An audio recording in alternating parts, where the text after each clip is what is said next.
Olá pessoal, meu nome é Rogério, sejam bem-vindos e é um prazer tê-los aqui no canal. O assunto que quero tratar aqui, sei que vai escandalizar os ouvidos de muitos colegas, mas não posso me calar diante desse assunto que é importantíssimo para a nossa tão jovem e sonhada democracia. Tenho deparado na mídia que uma parcela do povo está pedindo a volta da ditadura militar. Lamentável, mais lamentável ainda é ver trabalhadores defendendo a ditadura militar, acreditando que o simples fato do sujeito estar com uma arma na cintura, ele merece o status de defensor da ética e moral do país. Não tem lógica isso. Importante dizer para essas pessoas que tal pleito, a volta da ditadura militar, carece de conhecimento da nossa história recente, como foi o golpe de 1964. Pois secularmente o povo sempre foi estigmatizado e teve um lugar subalterno na política, totalmente alijados de direitos. Recentemente, com muitas lutas advindas de sangue e mortes, conquistamos a democracia e direitos humanitários. Daí eis que surgem alguns do povo com toda uma postura, a meu ver, de estupor vegetativo, aclamando a volta da ditadura militar. Esses senhores que querem a volta da ditadura argumentam dizendo que na época da ditadura não havia corrupção. Então eu digo, havia sim corrupção, mas como também havia censura, muitos escândalos sequer chegavam aos jornais, pois o jornal não podia noticiar nada que denegrisse a imagem do governo. E se o jornalista denunciasse a corrupção, ele era preso e poderia até morrer. Assim como aconteceu com muitos jornalistas que foram presos e morreram. E mais ainda, se você não sabe, o José Sarney, o Maluf e o Antônio Carlos Magalhães, entre outros tantos políticos, que sempre, ou seja, desde que eu existo e escuto na mídia o nome desses políticos envolvidos em casos de corrupção, eles pertenceram ao partido político da ditadura militar, a Arena. Então você acha que o Maluf e o Sarney, que são acusados de casos gravíssimos de corrupção, nunca praticaram corrupção na época da ditadura?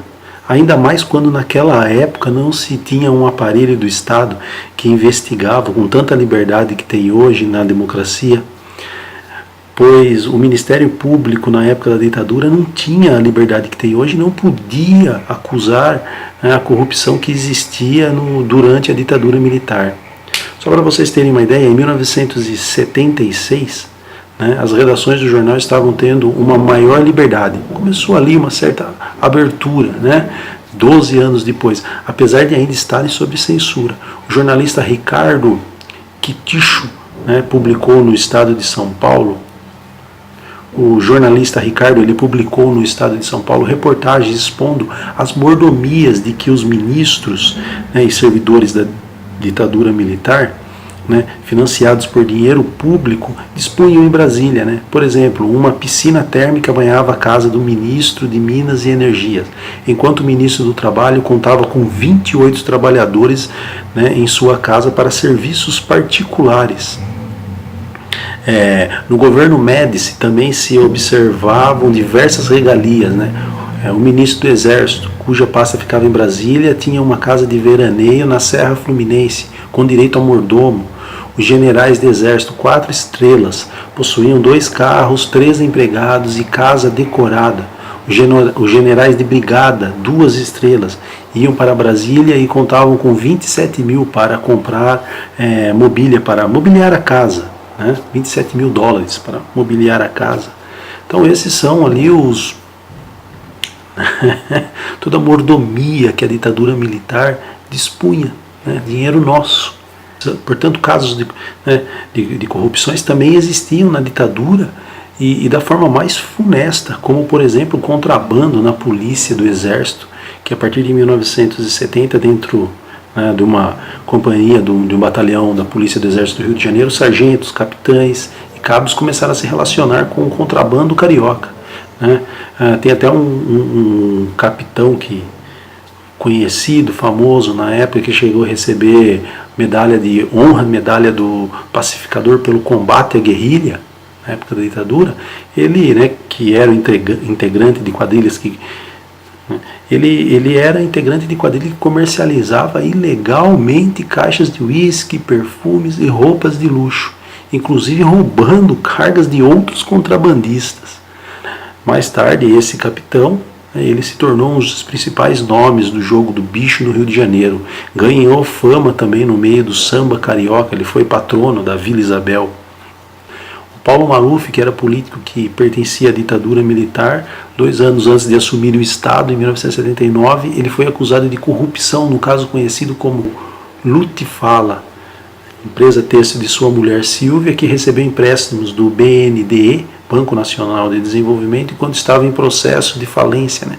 E as denúncias também envolviam o ministro do Planejamento, Reis Veloso, que negou as irregularidades e terminou sem punições. O famoso Delfim Neto, acusado de vários casos de corrupções durante a ditadura militar, com denúncias feitas pela Folha de São Paulo de dezembro de 1982, apontou que o Grupo Delfim, empresa privada de crédito imobiliário, foi beneficiado pelo governo por meio do Banco Nacional de Habitação, ao obter 70 bilhões para abater parte de 82 milhões. Bom, enfim, como vocês podem ver, durante a ditadura militar também haviam diversas corrupções, só que não podia ser noticiado, Portanto, na democracia é mais fácil saber quem é corrupto. O sistema judiciário, o Ministério Público, bem como a Polícia Federal, a Polícia Civil, tem mais independência para investigar casos de corrupção do governo.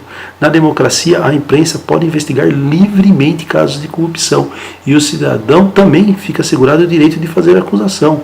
Fatos que na ditadura jamais era possível fazer isso, e como foi dito, quem acusasse ou apresentasse algum escândalo do governo era preso ou morria e era chamado de subversivo. Outro argumento da ditadura militar é que eu escuto é que o Brasil cresceu economicamente de forma extraordinária na época da ditadura militar. Só para lembrar, na época da ditadura militar, o então polêmico ministro da Fazenda Delfim Neto disse: é preciso fazer o bolo crescer para depois dividi-lo. É verdade, o Brasil cresceu na época da ditadura militar, porém a desigualdade social aumentou, pois houve um milagre brasileiro, mas poucos comeram fatias desse bolo. Como disse, a desigualdade durante esse período só aumentou. Os 10% mais ricos, que tinham 38% da renda em 1960, chegaram a 51% da renda em 1980. Logo, os ricos ficaram mais ricos. Já os mais pobres, que tinham 17% da renda nacional em 1960, caíram para 12% 2 décadas depois. Portanto, os pobres ficaram mais pobres ainda. Desta forma, na ditadura, houve um aumento das desigualdades sociais. Isso levou o país ao topo do ranking mundial, do país que tem a maior desigualdade, dos países que tem a maior desigualdade do mundo.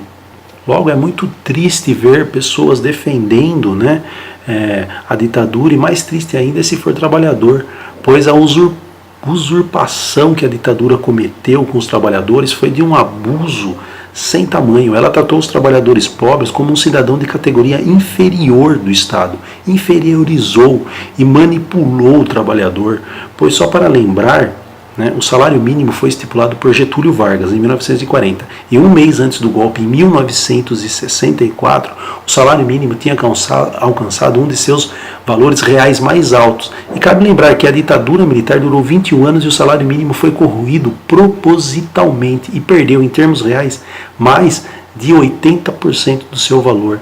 Na época da ditadura militar, o economista do governo mais proeminente era o Delfim Neto, e proclamou o arrojo salarial. Sabe o que foi isso? O arrojo salarial, que para controlar a inflação do país, a ditadura militar resolvia congelar o salário mínimo. Assim, os trabalhadores também não tinham aumento do salário. E logo, os salários congelados, a classe trabalhadora tinha menos dinheiro e consumia menos. Diante desse arrojo salarial, para os militares, isso controlava a inflação. Vejam que absurdo e que usurpação que a ditadura militar fez com os trabalhadores, pois era desta forma que se combatia a inflação na época da ditadura. Lamentável, mais lamentável ainda é ver trabalhadores defendendo a ditadura militar, acreditando que o simples fato do sujeito estar com uma arma na cintura, ele merece o status de defensor da ética e moral do país. Não tem lógica isso. Bom, ficaremos por aqui. Se vocês gostaram do vídeo, deem um like, curtam o vídeo, se inscrevam no canal, Assistam os outros vídeos. Até um próximo vídeo. Tchau, tchau.